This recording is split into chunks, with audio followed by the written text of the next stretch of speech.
Olá, meu nome é Sebastião Ernesto, sou médico anestesiologista e vou falar sobre anestesia para cirurgia vascular. Aula 1, Introdução. A causa mais frequente de doença arterial obstrutiva é a arteriosclerose. A arteriosclerose é uma doença inflamatória, degenerativa, sistêmica, que leva a comprometimento frequente e concomitante de vários setores do organismo, como aparelho cardiovascular, sistema nervoso central, os rins, fluxo sanguíneo periférico com desenvolvimento de insuficiência vascular periférica, como as que acontecem em pacientes com claudicação, e tem a sua piora acelerada nos pacientes que apresentam hipertensão arterial, diabetes mellitus, principalmente insulino dependente, principalmente se é um caso de diabetes mal controlado, e nos pacientes que fazem uso de fumo. O tabagismo piora bastante a evolução dessa condição. O comprometimento coronariano acontece em cerca de 90% dos casos de arteriosclerose, em graus mais variados, e o IAM, sem diagnóstico prévio ou silencioso, pode se apresentar em pacientes que entram na escala de planejamento para cirurgia arterial. O infarto agudo do miocárdio perioperatório não fatal se apresenta com a prevalência de mais ou menos 4,9% nos pacientes a serem submetidos em cirurgia, à cirurgia vascular, e o infarto agudo do miocárdio perioperatório fatal em cerca de 2,4%, mostrando que esses pacientes de cirurgia vascular com arteriosclerose e doença arterial sistêmica têm um aumento na incidência de comprometimento coronariano. Os pacientes avaliados em tempo mais prolongado mostraram que no espaço de 2 a 5 anos, eles apresentam uma prevalência de infarto não fatal em torno de 8,9% e de infarto fatal de 11,2%. Por tudo isso, esses pacientes devem ser extremamente avaliados de forma bastante cuidadosa, uma vez que o risco pré-operatório deles é muito aumentado. Então, pacientes devem ser submetidos à realização de eletrocardiograma na procura de doenças isquêmicas e alterações de condução, muito frequente nos pacientes com arteriosclerose. O ecocardiograma deve ser realizado em pacientes com história ou sintoma de doença cardiovascular. O hemograma completo para investigação de possíveis estados infecciosos ou a presença de anemia, que também é uma possibilidade nos pacientes com doença arterial obstrutiva e também serve de base para o acompanhamento do paciente no transoperatório. Pacientes que submetidos à cirurgia vascular com grandes chances de sangramento devem então ter o seu exame de base como referência para a conduta a ser tomada frente a desvios da volemia. O coagulograma é importante em pacientes em utilização de drogas que alterem o seu perfil de coagulação e naqueles que têm algum grau de deficiência de função hepática. A função renal também deve ser avaliada, uma vez que esses pacientes podem apresentar comprometimento renal no transoperatório, devido tanto à possibilidade de hipovolemia quanto à utilização de contraste. E pacientes com função renal previamente comprometida correm grande risco de apresentar insuficiência renal aguda no pré-operatório. Portanto, a avaliação da função renal e a avaliação dos eletrólitos também é de fundamental importância. O risco cirúrgico, o risco cardiovascular do paciente, que pode ser avaliado através de um grande número de scores disponíveis, como o LI, o risco cardíaco modificado, entre outros. No caso do paciente para cirurgia vascular, tem um score que foi desenvolvido pela Sociedade de Cirurgia Vascular da Nova Inglaterra, um grupo que desenvolveu um guideline com uma escala de risco cardiovascular que parece ser mais sensível no caso desses pacientes. Já foi feita a comparação entre essa escala e as demais, e parece que essa tem uma sensibilidade mais adequada para esse tipo de paciente. E, inclusive, há na internet a possibilidade de se calcular de maneira em tempo real e imediata a classificação do paciente, o score de risco cirúrgico desse paciente, através do site apresentado nesse diapositivo. Pacientes a serem submetidos à cirurgia vascular, mesmo sabendo que eles apresentam um maior risco coronariano, eles não devem ser submetidos à revascularização miocárdica prévia de rotina. As recomendações dos guidelines atuais dizem que o paciente só deve ser submetido à revascularização miocárdia prévia se já houver a indicação dessa revascularização, independente da cirurgia não cardíaca a que ele está programado para ser submetido. Pacientes com infarto agudo do miocárdio prévio à cirurgia vascular eletiva não cardíaca devem aguardar pelo menos 60 dias para a realização dessa cirurgia.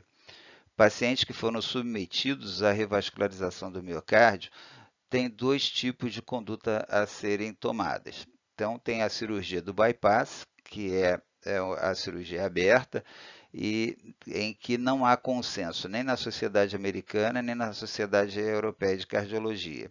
O tempo de espera entre uma revascularização miocárdia por bypass vai depender da urgência relativa da cirurgia vascular eletiva não cardíaca e da tomada de decisão em consenso entre cirurgião, cardiologista, anestesiologista e o próprio paciente, que vai manifestar o seu desejo de aguardar mais tempo ou não.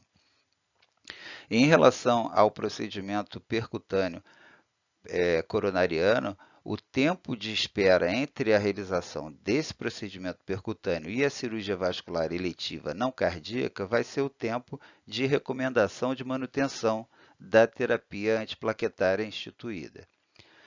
Os guidelines instituídos são bases para a tomada de conduta. Eles servem de uma orientação de ponto de partida para a tomada de decisão. Não são leis, são apenas diretrizes que são determinadas pela avaliação das últimas evidências, e essas evidências nem sempre são tão fortes assim. Portanto, é importante que se conheça os guidelines mais recentes, as evidências mais recentes, para que elas nos orientem a uma tomada de decisão mais segura para o paciente e mais pautada em evidências que nos protejam, tanto clínica quanto juridicamente, durante e após a realização dos procedimentos. A realização o acompanhamento dos guidelines e a realização de avaliações prévias devem suscitar a necessidade ou não de investigação diagnóstica de comorbidades, eventualmente ainda não diagnosticadas, ou de agravamento de comorbidades ou da própria doença principal. Muitas vezes vai servir para orientação para início de uma terapêutica ou otimização da terapêutica já instituída, a mudança de hábitos do paciente, muitas vezes com a redução ou interrupção do uso do tabaco, o início de atividade física ou a melhora nos hábitos alimentares do paciente, muitas vezes a indicação de um procedimento, seja diagnóstico ou não, e muitas vezes também a avaliação prévia e a avaliação dos riscos do paciente podem ser a base para a orientação para a mudança do plano anestésico cirúrgico.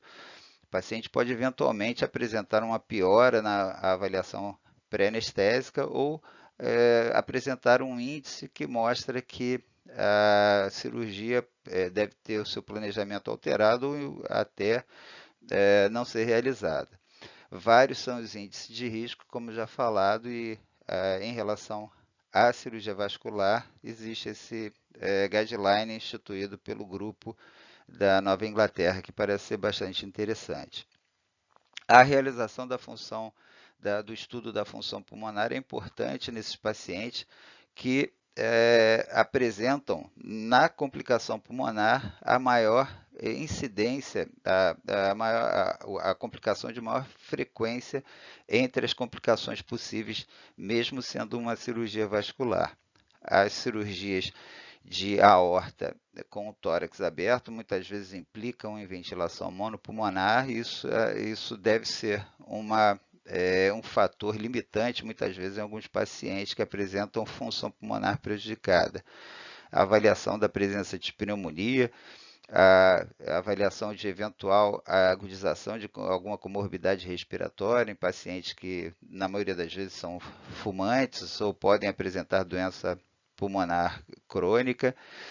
Então, a avaliação desse paciente, até para a otimização do seu estado com atividade física, fisioterapia quando necessário, utilização de drogas broncodilatadoras quando indicado no pré-operatório, a realização da gasometria pré-operatória nos pacientes que eventualmente apresentem algum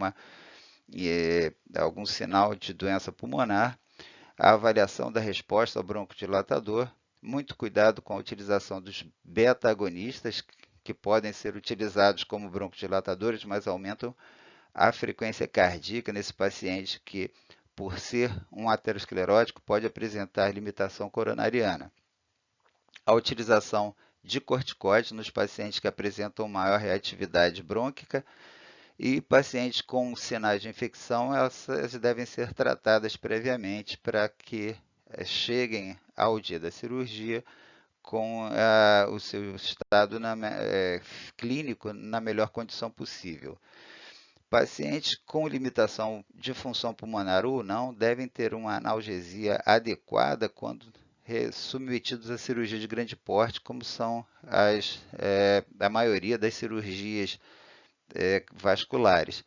Portanto, a analgesia bem conduzida no pós-operatório pode fazer com que esse paciente tenha uma ventilação mais adequada, evite a formação de atelectasia, faça com que ele, ventilando melhor, tenha uma melhor função diafragmática e ele consiga levantar mais rápido. Deambulação precoce ajuda na alta precoce, ajuda na profilaxia, na prevenção de doenças tromboembólicas, entre outras. A função intestinal, inclusive, pode ser antecipada com o início precoce de atividade física, de deambulação, fisioterapia, entre outras. A função renal, como foi dito antes, tem que ser avaliada previamente, sabendo que a incidência de insuficiência renal é mais prevalente nos pacientes com arteriosclerose. O comprometimento renal aumenta a mortalidade perioperatória, e nos pacientes com a creatinina acima de 2 mg por decilitro, clearance de creatinina abaixo de 60 ml por minuto, apresentam um risco perioperatório bastante elevado. O risco da disfunção renal transoperatória diminui nos pacientes que vêm em utilização de beta-bloqueador e estatinas. Porém, em relação ao beta-bloqueador, vai ser feita a observação no diapositivo seguinte em relação à forma correta da utilização dele. A presença da aterosclerose, que pode complicar com insuficiência cardíaca congestiva e agravada em pacientes com diabetes mellitus, normalmente levam à diminuição da função renal de uma maneira progressiva, principalmente nos pacientes que apresentam no transoperatório alteração hemodinâmica importante. Eles podem ainda apresentar diminuição do fluxo sanguíneo renal pelo pinçamento aórtico no transoperatório. Também podem apresentar embolia renal. Outro fator bastante preocupante na realização de anestesia do paciente com disfunção renal, como foi dito, é a utilização do contraste. O contraste que, quando utilizado, deve ser utilizado normalmente, preferencialmente, o contraste que seja o menos osmolar possível, ou seja, baixa osmolaridade ou isosmolaridade, e a utilização de hidratação generosa nos pacientes que vão fazer uso desse contraste. A utilização de bicarbonato de sódio também pode ser benéfica nos pacientes durante a utilização. Porém, esses pacientes são pacientes que muitas vezes apresentam limitação cardiovascular e a hidratação excessiva pode ser outro ponto de complicação cardiovascular para eles. Em 2014, a Associação Americana do Coração e o Colégio Americano de Cardiologia atualizaram esse guideline e empreenderam esse fluxograma super didático, bastante conhecido e utilizado na orientação da tomada de decisão. Segundo ele, a primeira pergunta a ser realizada é se a cirurgia a ser realizada no paciente é uma cirurgia de emergência e, sendo positiva a resposta, então o paciente vai ter que ser operado imediatamente ou quase, sem muito tempo de avaliação e preparo. No caso do paciente da resposta negativa, a segunda pergunta é se o paciente possui alguma condição cardiovascular grave que o coloca em situação de maior risco, tais como doença vascular, doença valvular descompensada, insuficiência cardíaca descompensada, arritmia ou o bloqueio cardíaco importante, situações em que o paciente tem que ser encaminhado para avaliação e conduta para que ele seja otimizado em sua terapêutica e, eventualmente, a cirurgia seja então realizada com uma situação mais segura para ele ou, eventualmente, seja cancelada caso seja uma cirurgia eletiva com possibilidade de cancelamento. Outra situação também, o paciente que tem um infarto agudo do miocárdio a menos de 60 dias. Esse paciente tem que esperar completar os 60 dias para que essa cirurgia seja realizada fora do período de maior risco de pós-infarto.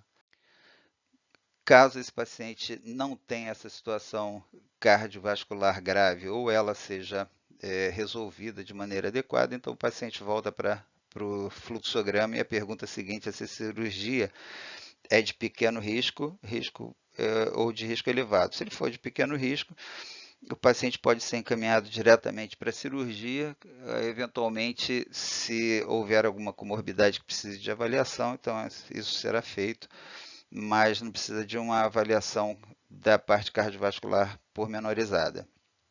Se a cirurgia é de risco elevado, a pergunta seguinte é se o paciente possui uma capacidade funcional adequada.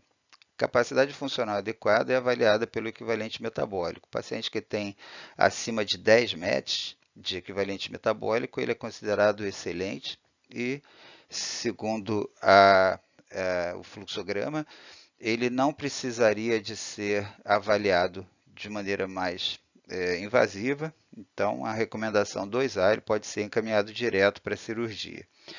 O paciente que possui a capacidade funcional entre 4 e 10 METs, ele é considerado uma capacidade moderada boa e pode ser encaminhado também direto para a cirurgia numa recomendação classe 2B.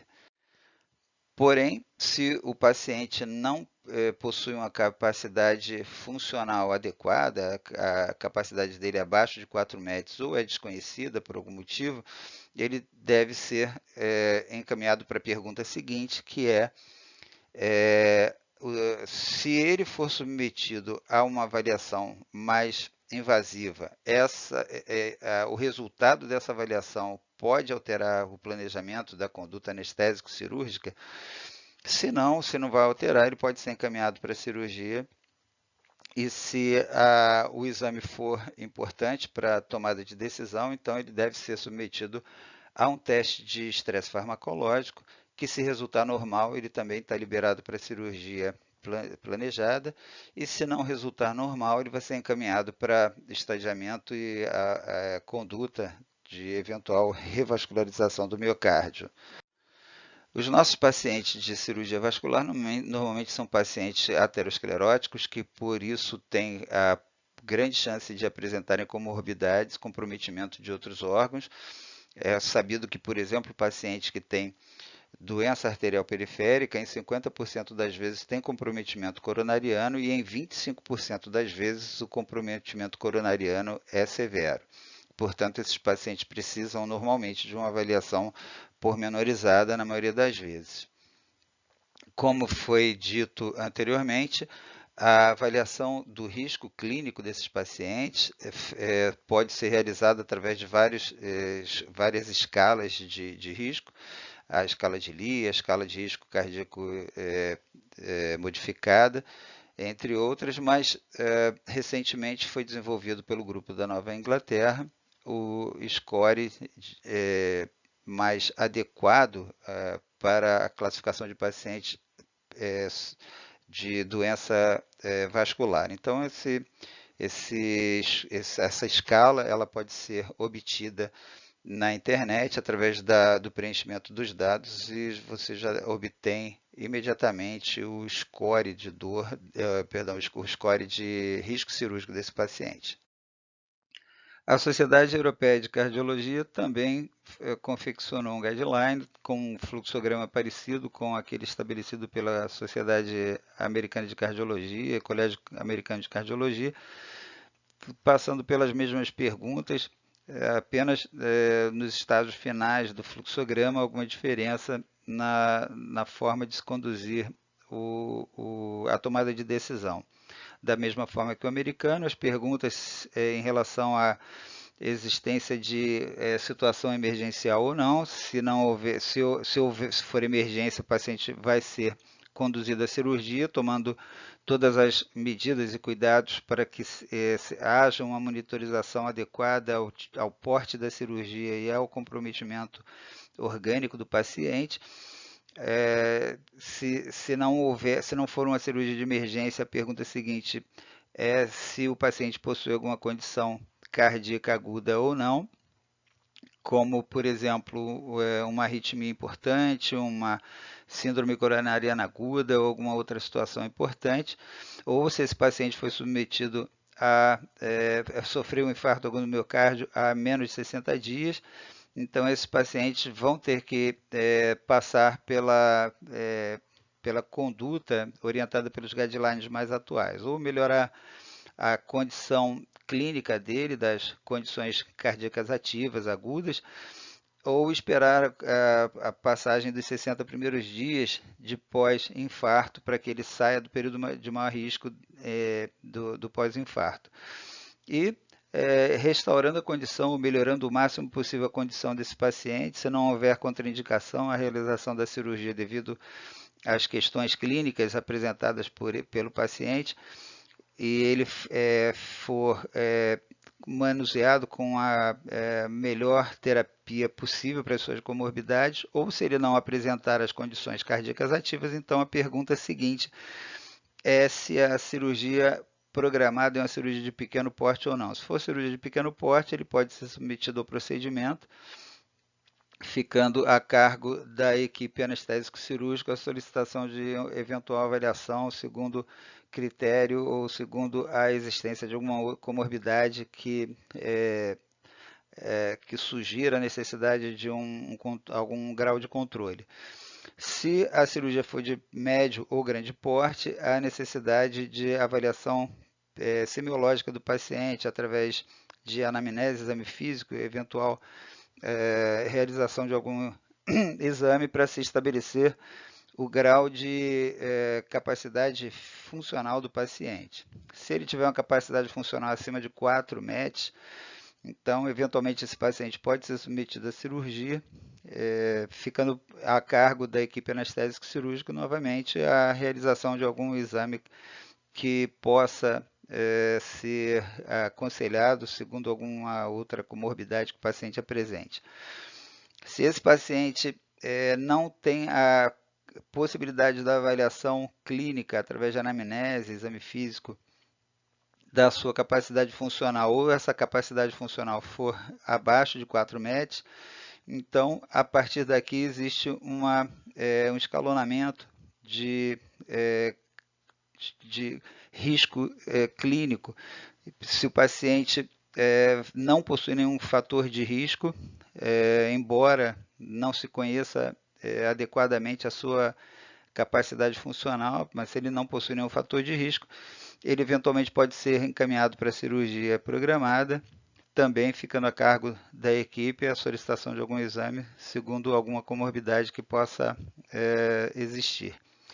Paciente que apresente um ou dois fatores de risco, e os fatores de risco aqui considerados são a cirurgia intraperitoneal, intratorácica ou vascular suprainguinal, história de doença arterial coronariana, história de insuficiência cardíaca, história de doença cerebrovascular, diabetes mellitus com insulinoterapia e creatinina pré-operatória acima de 2 mg por decilitro. Se tiver um ou dois desses fatores de risco, então vai ser avaliado a possibilidade de solicitar exames mais detalhados em relação à reserva coronariana desse paciente.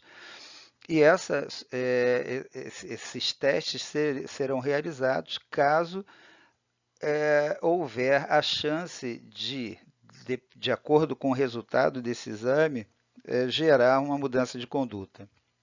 Se a conduta não vai sofrer nenhuma alteração, então não tem por que solicitar exames mais estratégicos, mais detalhados, a não ser que se queira prognosticar para a família o risco cirúrgico do paciente, etc. E nos pacientes com 3 ou mais fatores de risco, então, as cirurgias de risco maior ou intermediário também vão correr por conta da possibilidade de algum teste de condicionamento coronariano desse paciente poder gerar alguma mudança de conduta, ou cancelamento da cirurgia, quando essa é possível, ou eventualmente a mudança de planejamento estratégico de anestesia ou de cirurgia.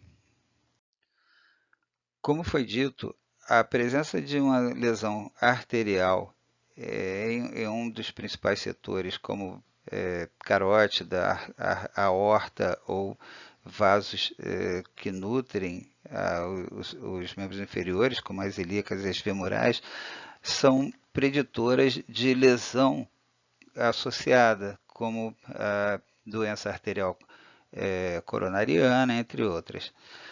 Esse trabalho ele foi bastante expressivo na demonstração de como isso é uma realidade. É possível ver que nele, um trabalho realizado em 1.000 pacientes selecionados para realização em proporções semelhantes de cirurgias para revascularização ou de carótida ou de aorta, ou revascularização aorta ilíaca. Desses 1.000 pacientes, apenas 8,5% apresentaram artérias coronarianas normais. Isso é bastante expressivo. Cerca de 60% de todos esses pacientes apresentaram doença coronariana avançada ou severa. Esses pacientes, então, são portadores de uma doença, como foi dito, inflamatória sistêmica com comprometimento frequentemente concomitante em estruturas importantes. E não é incomum o comprometimento coronariano, mesmo naqueles pacientes que não apresentam sintomatologia clínica. Isso considerando a população de pacientes a serem submetidos a uma revascularização arterial ou de carótida, ou de aorta, ou de membros inferiores. Esses pacientes arterioscleróticos são com frequência portadores também de hipertensão arterial, diabetes mellitus, dislipidemia e, normalmente, devido a isso, eles são usuários de terapia multimedicamentosa. O uso de beta-bloqueador é bastante frequente. Como sabemos, o beta-bloqueador, diminuindo a força contrátil, diminui o consumo de oxigênio pelo miocárdio.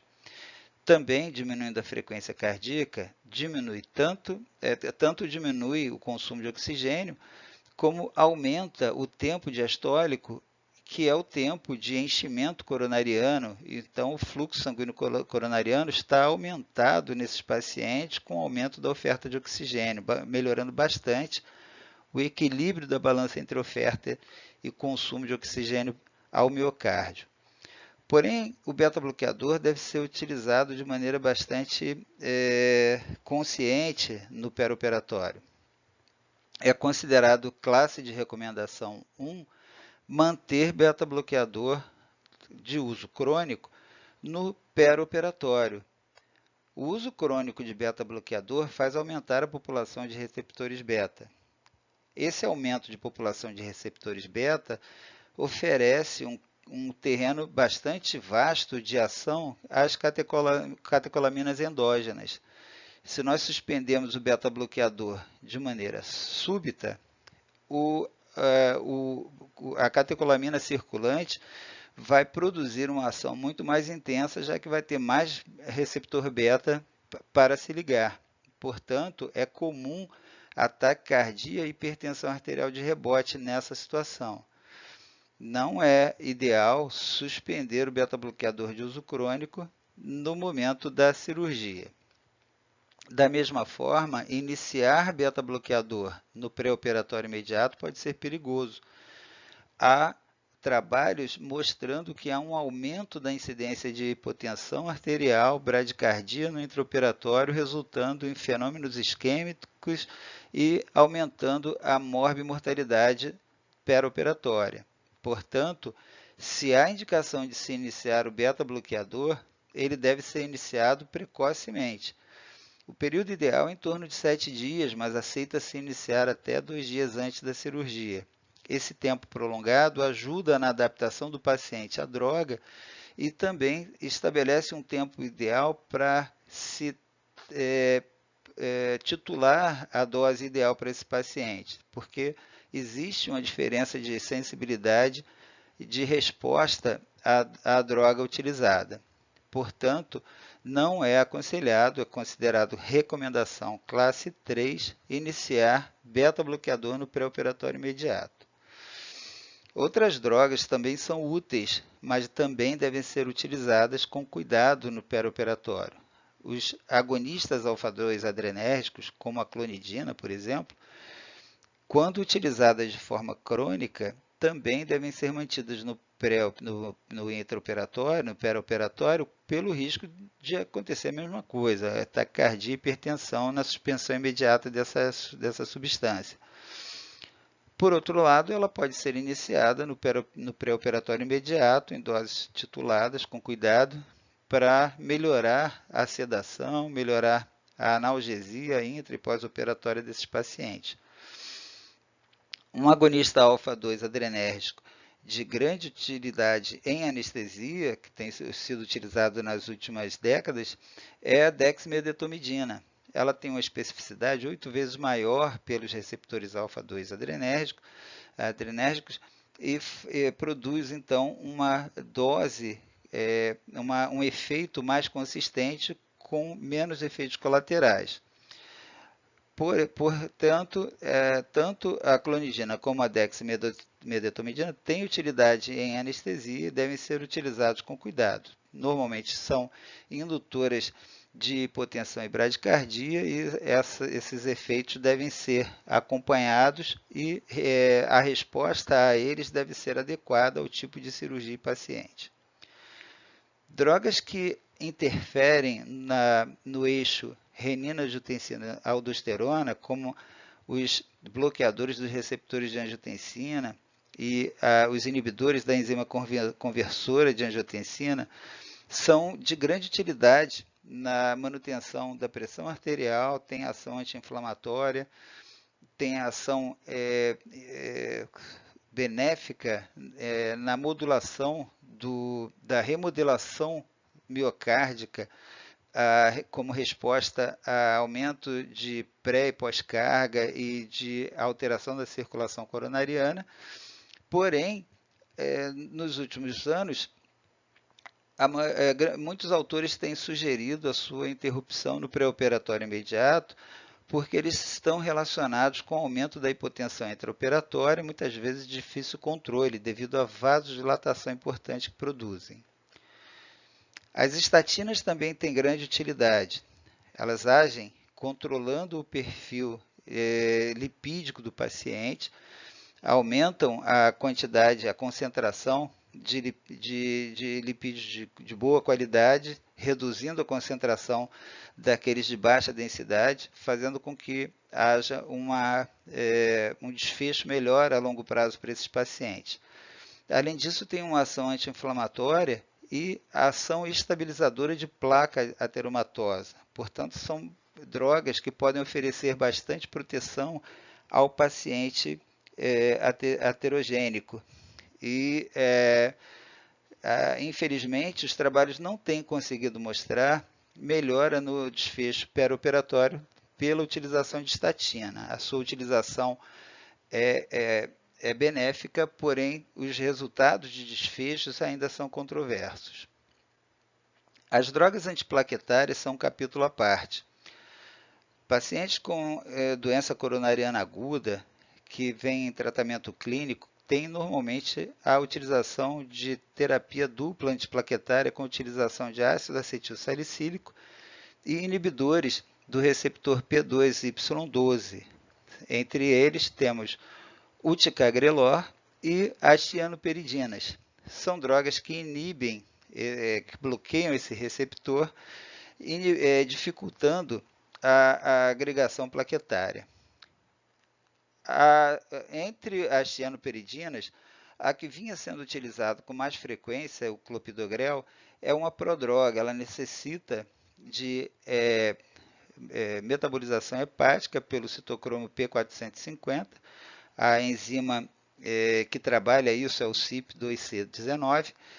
Porém, devido a alterações, a variações farmacogenéticas, alguns pacientes não têm uma capacidade de metabolização boa do clopidogrel e a sua resposta fica então inadequada. Para esses pacientes, ou pela existência desses pacientes, aqueles que apresentam maior risco tromboembólico hoje em dia têm a preferência pelos guidelines mais recentes da utilização ou de ticagrelor ou de prasugrel, que são também bloqueadores dos receptores P2Y12, porém, diferente do clopidogrel, a sua ligação a esses receptores é menos estável. O clopidogrel apresenta uma ligação permanente, duradoura a esses receptores. Portanto, pacientes em tratamento clínico dessas doenças coronarianas agudas, ou pacientes mais instáveis, ou pacientes que apresentam terapia enquanto aguardam a resolução cirúrgica, esses pacientes eles vêm normalmente em utilização de ácido acetil salicílico com uma dessas drogas comentadas, os bloqueadores, inibidores dos receptores P2Y12.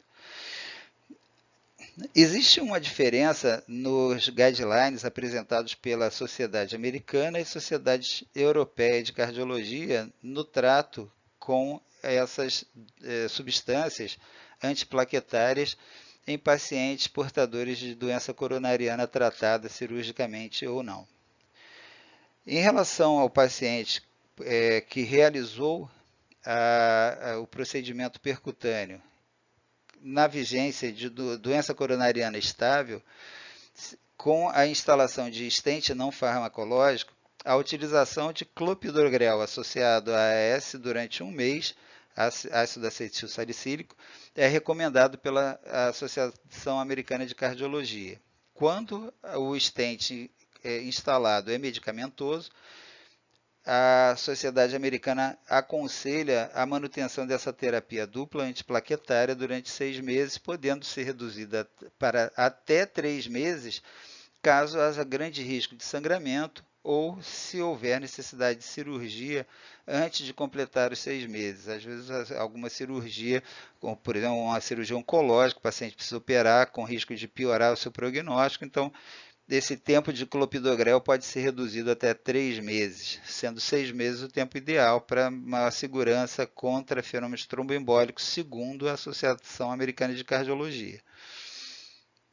Em relação à Sociedade Europeia, a indicação é de utilização de clopidogrel por 6 meses associado ao ácido acetil salicílico, independente do tipo de stent utilizado.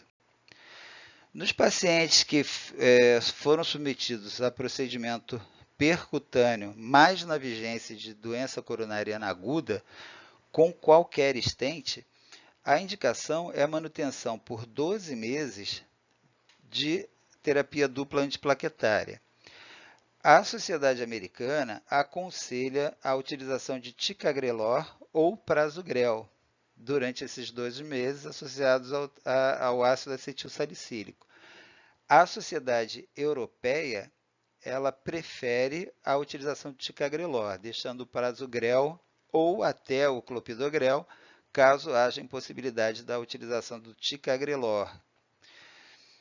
Pacientes submetidos à correção a revascularização miocárdica por bypass devem ter a terapia combinada dupla antiplaquetária durante 12 meses, segundo a Associação Americana de Cardiologia. Esse tempo de 12 meses pode ser reduzido até 6 meses, caso haja um grande risco de sangramento ou a necessidade de uma cirurgia importante para esse paciente. Então, entre 6 e 12 meses, se houver a necessidade de uma cirurgia importante, cujo adiamento pode prejudicar em muito o paciente, então essa terapia pode ser revista e mantido só o ácido acetil salicílico.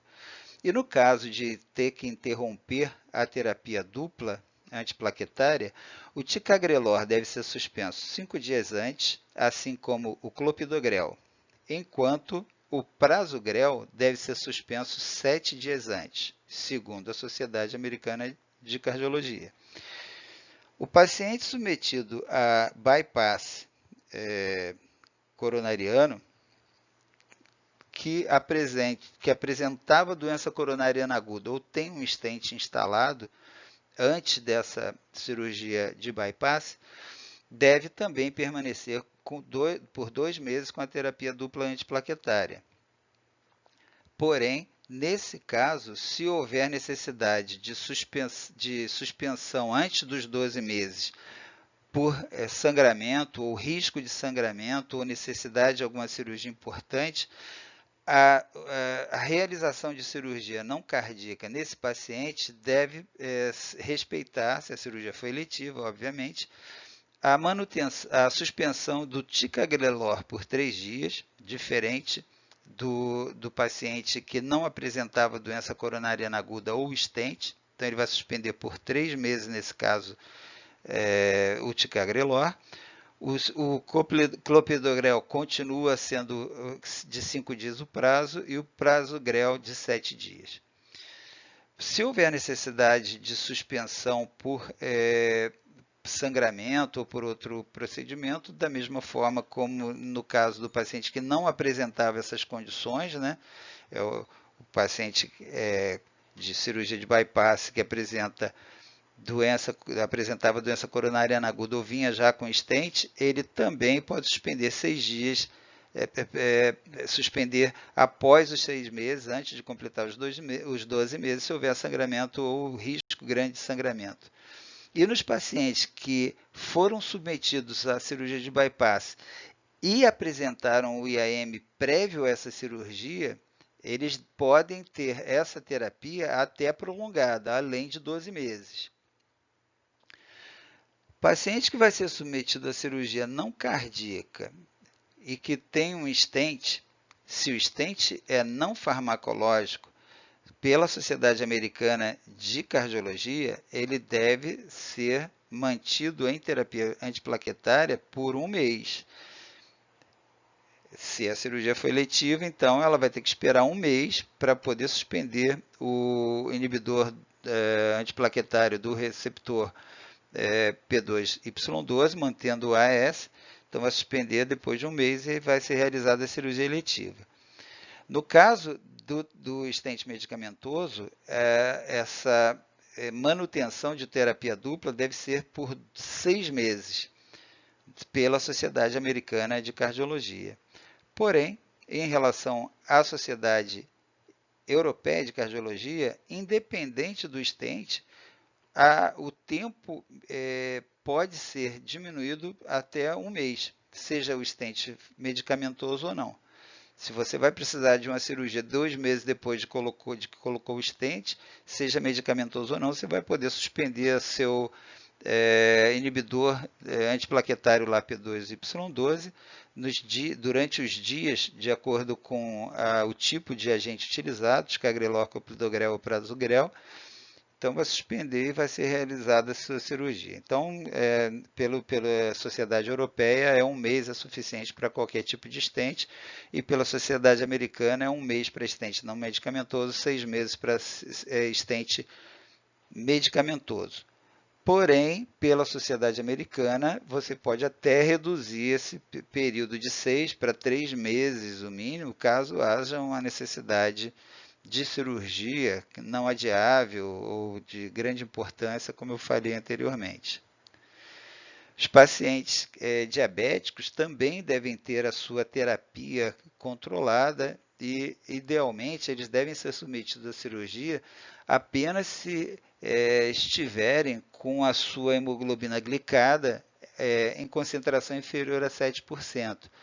É importante que se estabeleça esse padrão para que haja uma certeza de que esse paciente está sendo mantido com controle crônico da sua glicemia. Isso se deve ao fato de que as hemácias elas têm na sua hemoglobina uma agregação grande de glicose e uma transformação glicolítica da hemoglobina, e essa hemoglobina que vai permanecer ali na circulação durante cerca de 120 dias, que é a vida média da hemácia. Então, esse é um tempo médio de manutenção daquela concentração da hemoglobina que estava ligada a muito pouca glicose, portanto, vai dar uma visão do controle crônico da glicemia do paciente. Em relação à terapia utilizada pelo diabético, também a necessidade do controle e manuseio dos hipoglicemiantes, assim como da insulina que vem sendo utilizado para a suspensão daquelas drogas hipoglicemiantes no dia anterior à cirurgia e manutenção da infusão de glicose e ou insulina, acompanhando-se assim a glicemia do paciente a cada hora e a resposta à alteração, à flutuação da concentração de glicose sendo então conduzida por terapia adequada. Esses pacientes também podem estar em utilização de um sem número de outras possíveis drogas que alteram o perfil de coagulação dos mesmos. E também tem os pacientes que durante a cirurgia vão receber a heparina para controle e prevenção de fenômenos tromboembólicos intraoperatórios. A Associação Americana de Anestesia Regional estabeleceu em 2018 essa tabela, esse guideline, que nos orienta em relação à condução desses pacientes em utilização de drogas.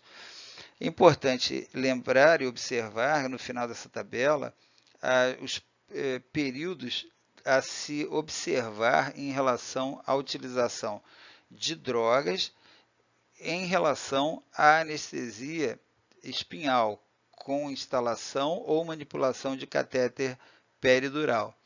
É importante, então, que se observe a diferença desses períodos em relação aos slides anteriores que falavam de uma estratégia relacionada à cirurgia.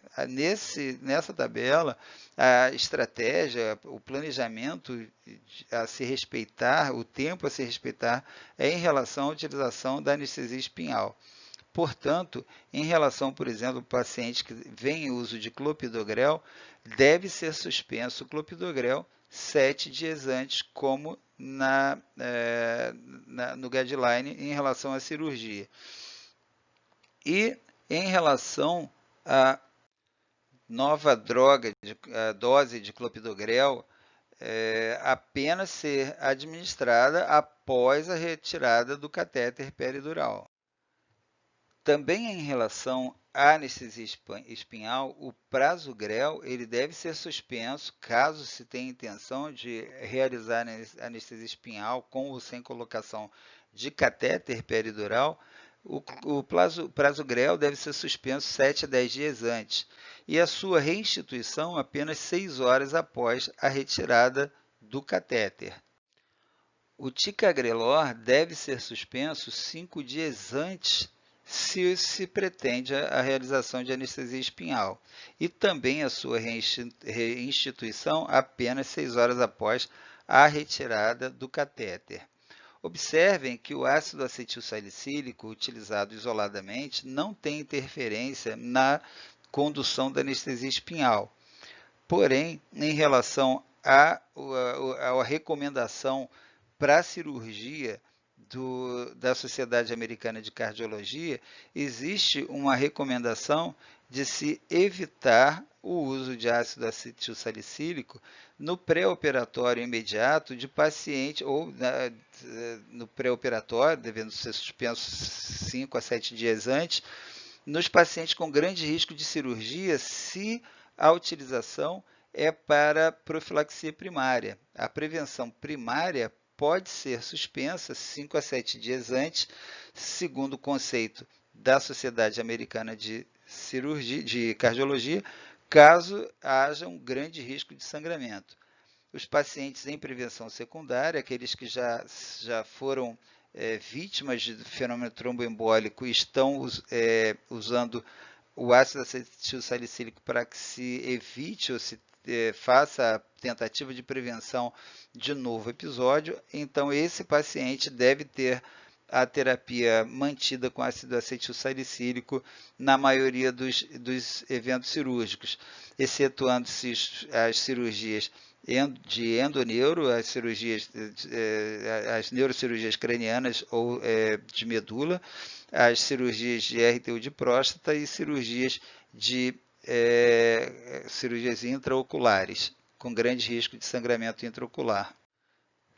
Também é importante lembrar a relação com a utilização de heparina, que muitas vezes é utilizada no intraoperatório e só deve ser utilizada uma hora após a heparina não fracionada, só deve ser utilizada uma hora após a manipulação da coluna, seja para RAC, peridural, colocação ou não de catéter.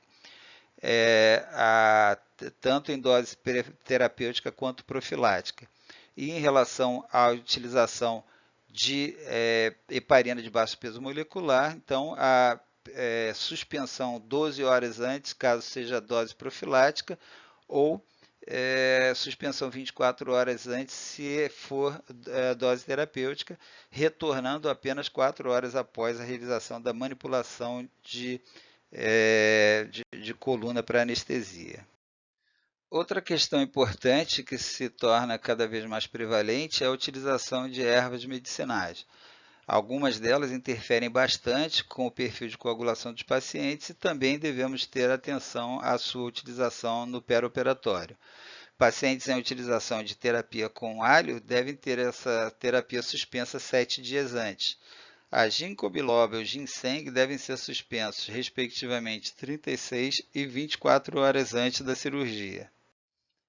Esse diapositivo é um resumo do que foi dito em relação a antiplaquetários no paciente submetido a procedimento percutâneo para revascularização coronariana. Esses pacientes são divididos em 2 grupos, aquele grupo submetido ao procedimento na vigência de doença coronariana aguda ou na vigência de doença coronariana estável. E todos os 2 grupos são subdivididos em mais 2 subgrupos relacionados ao sangramento. Portanto, um subgrupo com pacientes que são de alto risco de sangramento e um que é de baixo risco de sangramento.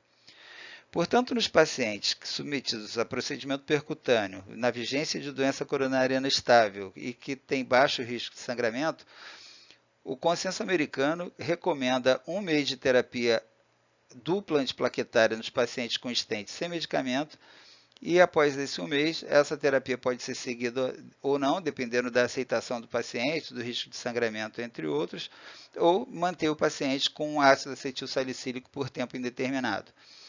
Os pacientes do consenso americano que têm stent medicamentoso vão manter a terapia dupla plaquetária, dupla antiplaquetária por 6 meses, podendo diminuir para 3 meses, caso haja sangramento ou grande risco de sangramento ou indicação de cirurgia importante, ou pode até ser prolongado, caso haja alguma manifestação importante, o risco de fenômeno tromboembólico, mas de base iniciar com 6 meses de planejamento de terapia dupla antiplaquetária e depois disso manter com ácido acetil salicílico por tempo indeterminado.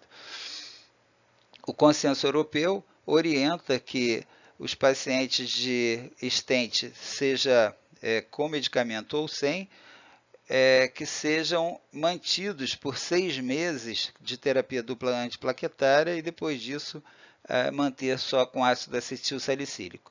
Também aqui, esse tempo de 6 meses pode ser reduzido até 3 meses, caso haja necessidade, o risco de maior sangramento, risco de necessidade de alguma cirurgia importante, ou pode ser prorrogado de acordo com manifestações eventuais de maior risco de fenômeno tromboembólico no transcorrer desse tempo. Existe também na sociedade americana, na sociedade europeia, a possibilidade de utilização de material absorvível que ainda por ser coisa muito recente, ainda não tem um consenso muito bem estabelecido, mas a manutenção indicada por tempo indeterminado de terapia antiplaquetária, recomendação 2A. Nos pacientes com alto risco de sangramento, ainda não tem um estabelecimento de consenso muito forte, apenas para os pacientes com stent não medicamentoso, que devem ser mantido por 1 mês de terapia antiplaquetária dupla, segundo o consenso americano, e depois disso não manter nenhuma terapia em relação a isso.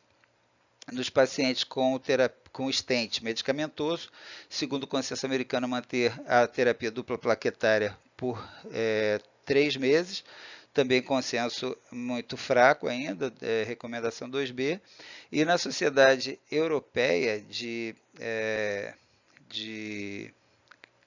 Cardiologia, manter a terapia antiplaquetária por 3 meses ou por 1 mês, de acordo com a resposta e a manifestação e risco de sangramento, a tomada de decisão a ser realizada de forma conjunta entre o cardiologista e o paciente. E nos pacientes com síndrome coronariana aguda, que colocam o stent, então, se ele tem baixo risco de sangramento, as duas sociedades, americana e europeia, mantêm essa terapia dupla antiplaquetária durante 12 meses e depois disso o ácido acetil salicílico por tempo indeterminado. Em relação aos pacientes com alto risco de sangramento, então, a terapia antiplaquetária por 6 meses, mas com consenso ainda fraco, a recomendação 2B em relação à Sociedade Americana e 2A de acordo com a Sociedade Europeia de Cardiologia. Em relação aos pacientes submetidos a bypass coronariano, então, também são divididos em grupos que são operados na vigência de doença coronariana aguda ou doença coronariana estável. Aqueles que apresentam doença coronariana estável no momento da cirurgia de bypass, eles são recomendados pela Sociedade Americana de Cardiologia para manter a terapia dupla antiplaquetária por 12 meses, também podendo ser reduzido esse tempo de acordo com a necessidade de cirurgia ou caso haja risco de sangramento por algum motivo. E na Sociedade Europeia de Cardiologia não há consenso em relação, não há indicação da utilização de terapia dupla antiplaquetária a menos que apresente alguma indicação que não essa cirurgia. Por exemplo, paciente que apresente a, a, a, a existência de estente colocado já antes da cirurgia de bypass. E nos pacientes com doença aguda coronariana no momento da cirurgia de bypass, eles são divididos em baixo e pequeno risco. Aqueles pacientes de pequeno risco são submetidos à terapia antiplaquetária dupla durante um ano, tanto pela Sociedade Americana quanto pela Sociedade Europeia, e após um ano, a Sociedade Americana não estabelece terapia nenhuma e a Sociedade Europeia mantém com terapia antiplaquetária com ácido acetil salicílico, ou podendo prolongar a terapia antiplaquetária dupla de acordo com o que se apresente ao longo dessa história. Em relação aos pacientes de alto risco de sangramento submetidos à cirurgia de bypass na vigência de doença coronariana aguda, esses pacientes devem ser mantidos deve ser ponderada a decisão, ou deve ser recomendado a consideração de se manter essa terapia dupla antiplaquetária durante 6 meses. Em relação ao paciente que tem a síndrome coronariana aguda em terapia clínica medicamentosa, sem cirurgia, sem procedimento, então o paciente com a síndrome coronariana aguda vai ser mantido, se ele não tiver grande risco de sangramento, com terapia antiplaquetária dupla durante um ano, segundo as duas sociedades. E se ele tiver alto risco de sangramento, durante 6 meses pela Sociedade Americana, durante um mês pela Sociedade Europeia. Paciente que apresente doença coronariana estável, ele não deve ser submetido à terapia antiplaquetária, segundo a Sociedade Americana, e não há indicação de manutenção de terapia dupla antiplaquetária pela Sociedade Europeia. Portanto, esses pacientes vão ter que ser tratados com otimização da sua terapêutica, com a utilização eventual de beta-bloqueador, estatina, condicionamento físico, hábitos alimentares para melhor qualidade de vida e menor risco de desenvolvimento e piora da sua condição coronariana. Essas foram as nossas fontes. Terminamos aqui a primeira parte da apresentação sobre anestesia para cirurgia vascular. Espero que tenham gostado do conteúdo. Obrigado.